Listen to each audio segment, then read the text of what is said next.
Hi friends, இன்றைக்கி Tuesday morning பிரேக்ஃபாஸ்ட்டுக்கு idli and chutney தான். பாப்பாவுக்கு சாப்பாடு கொடுத்து இது இருந்தது, ட்ராகன் ஃப்ரூட் கொஞ்சம் கட் பண்ணி கொடுத்தாச்சு பாப்பாவுக்கு. ஸோ ஆஃப்டர்நூனுக்கு கேரட், பீன்ஸ், உருளைக்கிழங்கு கொஞ்சம் மசாலாலாம் போட்டு, பச்சை மிளகாய் இல்லாதனால காஞ்ச மிளகாவே போட்டு ஒரு வெஜிடபிள் ரைஸ் செஞ்சுட்டேன். பயங்கர டேஸ்ட்டாக இருந்தது. ஸோ இதான் பாப்பாவுக்கு இன்றைக்கி லன்ச்சு. தென் தொட்டுக்கைக்கு ரைத்தா, வெங்காயம், தக்காளி, கொத்தமல்லிலாம் போட்டு தயிர் ரைத்தா வச்சாச்சு. ஃப்ரூட்ஸ் இது எனக்கு பாப்பாவுக்கு போக மீதி இருந்த ட்ராகன் ஃப்ரூட், தென் செவ்வாழைப்பழம், மேங்கோ இதெல்லாம் இருந்தது. அதை கட் பண்ணி ரெடி பண்ணி வச்சுருக்கேன். So colourful veggies and colourful fruits ready ஆகிடுச்சு.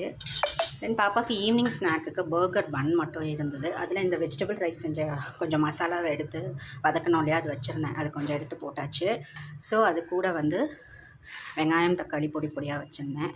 ஸோ இதை நம்ம இதுக்குள்ளே வச்சிடலாம். பேட்டிஸ் செய்கிறதுக்கு டைம் இல்லை, அதான் சிம்பிளான ஒரு பர்கர் செஞ்சுட்டேன். ஸோ இதை வச்சுட்டா பாப்பா ரொம்ப சந்தோஷப்படுவாள். இதான் ஃபர்ஸ்ட் டைம் அவளுக்கு பர்கர் ஸ்கூலுக்கு கொடுக்கறது. அவ்வளோதான். இதான் அவளுக்கு ஈவினிங் ஸ்நாக்குக்கு. இதான் எங்கள் வீட்டு லன்ச் அண்ட் ஸ்நாக்ஸ். தேங்க்யூ.